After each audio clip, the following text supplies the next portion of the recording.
Hello and welcome. My name is Mark, and this is Library and Archives Canada, a history. This picture here is of the main building in Ottawa. Now, before we get started, I'd like to do a brief overview just to give you guys a look at what we're going to talk about today.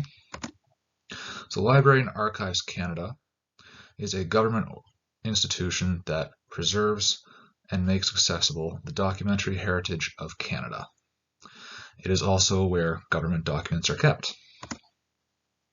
The LAC's history goes back to the early 1870s during Canada's early years, so not too long after Confederation in 1867. The institution has gone through 3 name changes in its 149-year history. And some names to remember throughout the presentation: Douglas Brimner and Sir Arthur George Doughty, Ian E. Wilson, and Leslie Weir. 1872 Origins. The earliest hint of an all-encompassing library and archival institution in Canada can be traced directly to the formation of the Literary and Historical Society of Quebec in 1824. The idea of a national library and archival institution would not come to fruition until the establishment of the Dominion Archives in 1872. At the time, however, it was a division within the Department of Agriculture.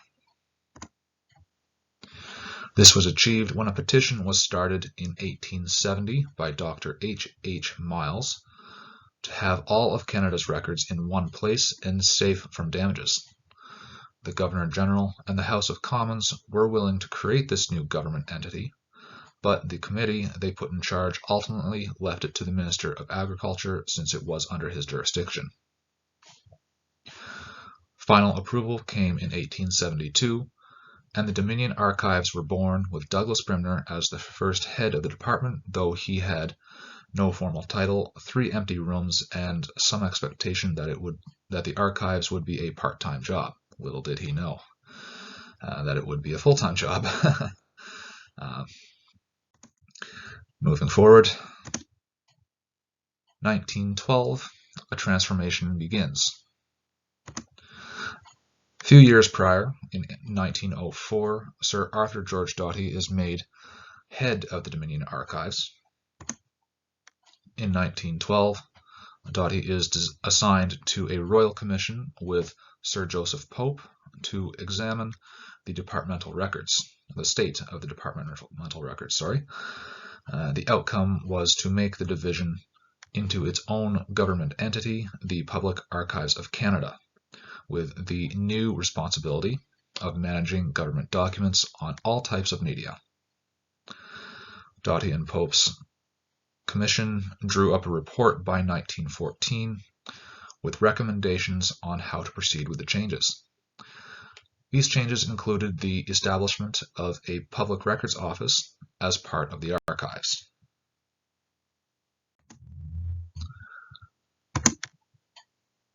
This is a statue of 2 kids on a bench outside of one of the facilities. 1987, so about 70-ish or so years later, further changes are made. The Public Archives of Canada renamed as the National Archives of Canada. Current Dominion Archivist Jean-Pierre Wallot retitled National Archivist to fit with the organization's rebranding.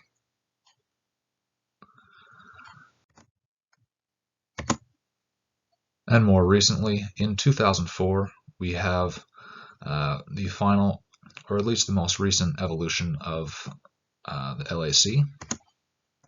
The National Library of Canada, which was founded in 1953, and the National Archives of Canada are combined to form Library and Archives Canada under initiative from Roche-Carrier and Ian E. Wilson.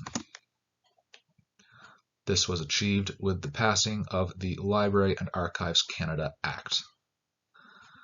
There is hereby established a branch of the federal public administration to be known as the Library and Archives of Canada, presided over by the Minister and under the direction of the Librarian and Archivist.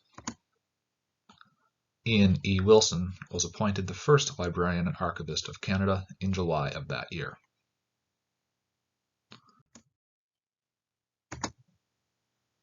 This is the facility in Gatineau, just across the river from Ottawa. And so how has this shaped libraries today? Library and Archives Canada has been a gold standard for Canadian public, academic, and special libraries in terms of cataloging and, more recently, digitization. LAC remains a world leader in the field of analog preservation. Modernization aims at similar excellence in the field of digital access and preservation.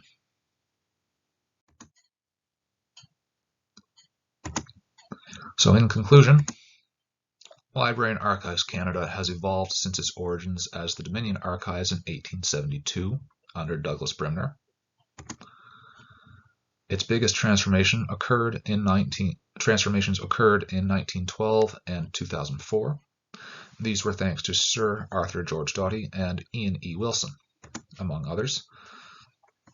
The LAC has become a world leader in physical and digital cataloging with an increasingly large, detailed, and diverse collection.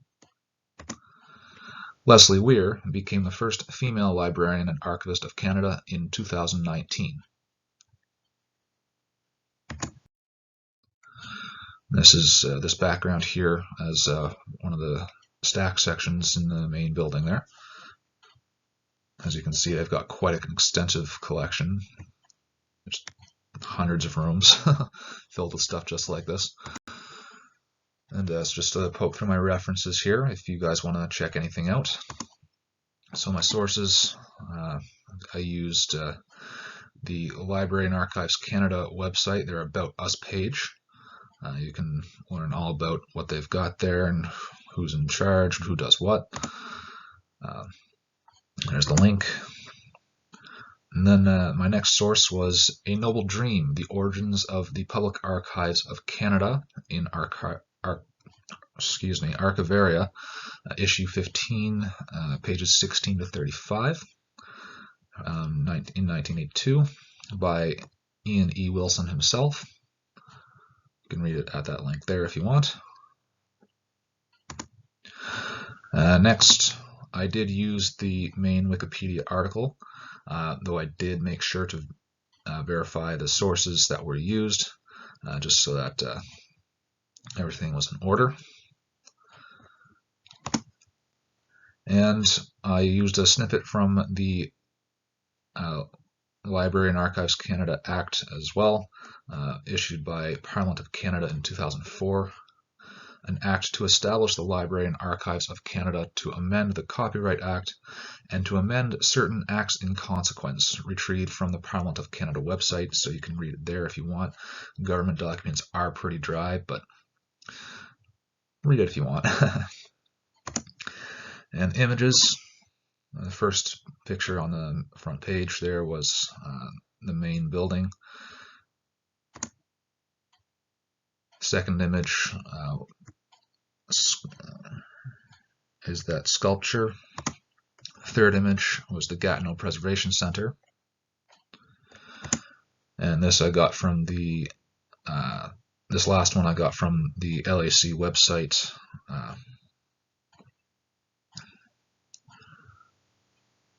There.